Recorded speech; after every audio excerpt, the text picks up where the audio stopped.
All right, everyone.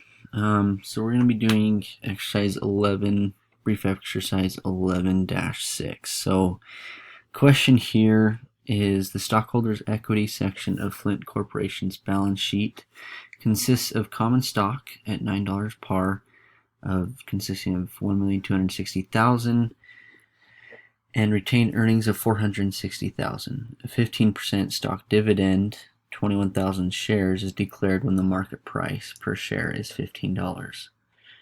So part A asks, show the before and after effects of the dividend on the components of stockholder equity. So we just fill out these blanks.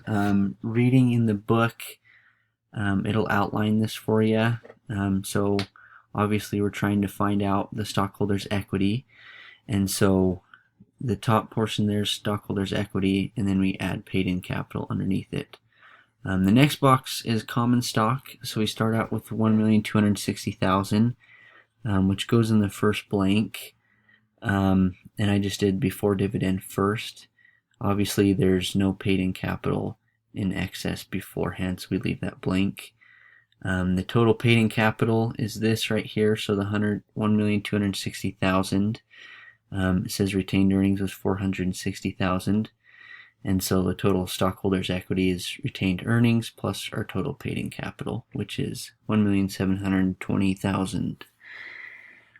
After dividends are distributed, how we find this blank is we take the $1,260,000, and we know that it added a 15% stock dividend. So we just take $1,260,000 and multiply by 15%, or 0.15, and that gets us $189,000. So we add the difference of $189,000 to $1,260,000, and that's where we get $144,000, or $1,449,000. Sorry. The next box is the paid-in capital. It's pretty easy. All we have to do is take the difference of the par of common stock from the market price per share, so 15 minus 9, which equals 6, and then you just multiply that by 21,000, and that equals 126,000.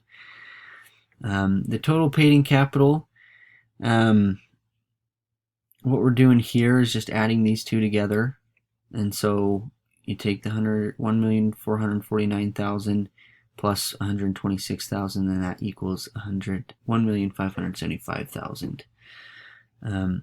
Retained earnings, how we find that is we take the difference in the common stock from before dividends and after dividends, so the $189,000 here, and then we take the paid-in capital in excess. So we add those together, and then we subtract that total from $460,000, and that equates to $145,000, which is the answer.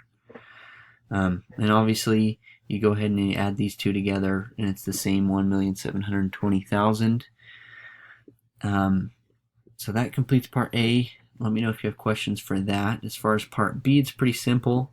To find outstanding shares before dividend, since the shares were sold at $9, which is par, which equated to $1,260,000, you just divide $1,260,000 by 9, which gets us $140,000. And then after dividend, you just add the 21,000 additional shares that were declared. So yeah, let me know if you have questions.